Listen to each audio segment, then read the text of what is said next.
This time we bought the cheapest new side-by-side you can get on the American market for, I think, the cheapest price in the United States that I've seen. Right below $11,000, brand new with 4 miles on the machine. It's a tough price to beat.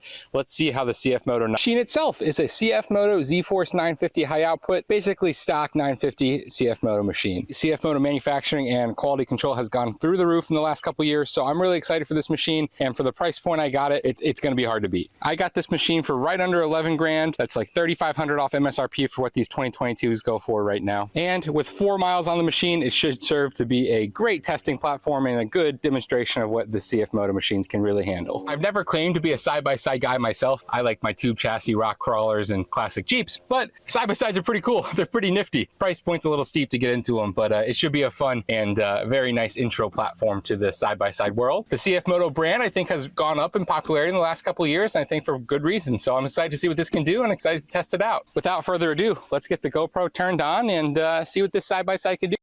Any good neighbor, my first stop's gonna be driving to my other neighbors down the driveway and give them some fresh duck eggs, since I have too many duck eggs right now and I don't eat enough eggs. So yeah, gonna go deliver some eggs, get used to the road feel of the side-by-side, and then we'll take it on the trails behind the house.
Lazy to mow.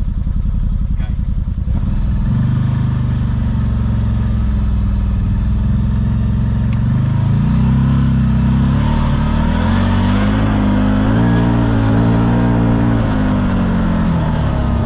It's got some pickup.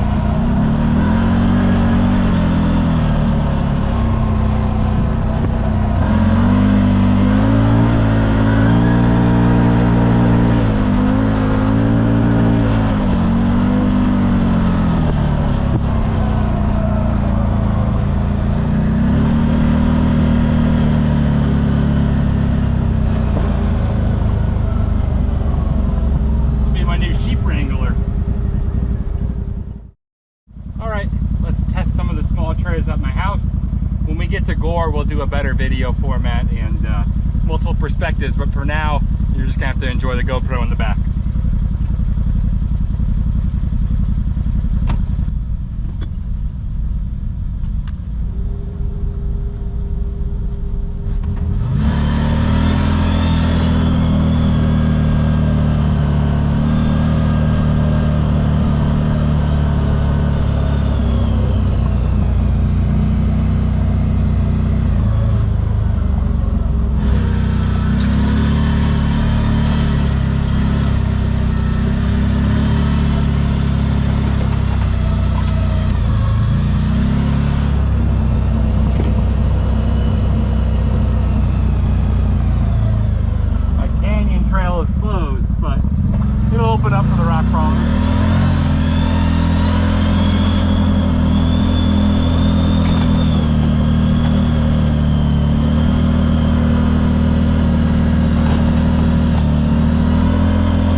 So I did turn the machine around. I was going to take you guys on my rock crawling trail back here, but it's not close to finished yet, and there's some sketchy parts that I haven't cleared out, like this narrow crossing right here drives down into the stream. Anywho, this is where the rock crawling little patio starts on the property. This will turn into the actual rock crawler trail, and hopefully a side-by-side can get up it too. As you can see, just nice small car-sized rock sticking out of the back of the property on the hilly section, and should be fun for a rock crawler. Pretty steep, but definitely manageable if you take like separate lines around the big ones. Any case, that's a no for right now on the side-by-side, but in the future, hopefully once the side-by-side's a little modified, it can get up there perfectly fine. So I'll turn around, take you guys to the other side of the rock face, and look at the rest of the small ATV trails I have on the property.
right, side by side still running great.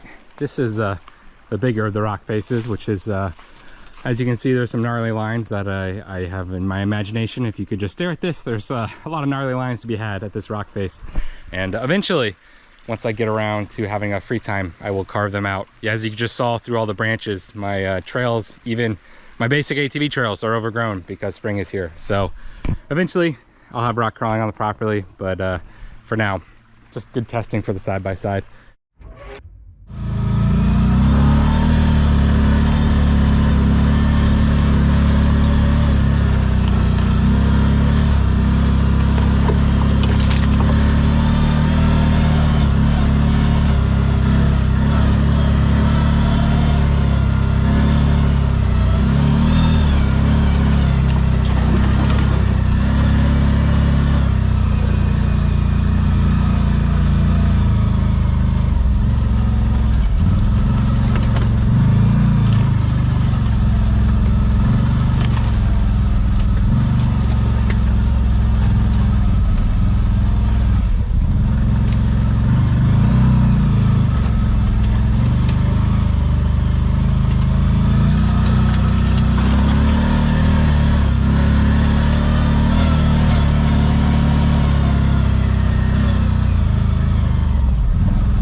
So yeah, nothing really hardcore on the property so far. We got to dig into some of those trails to build some hardcore stuff. But this Sunday, we'll be taking the side-by-side to Gore, Virginia, and hopefully finding some testing factors and some more hardcore obstacles for this side-by-side. It's all stock right now. It's going to stay stock until I reach some limitations and upgrade it. With that being said, we'll be heading to Gore, Virginia on Sunday to try and find some limitations and test some of the more durable features on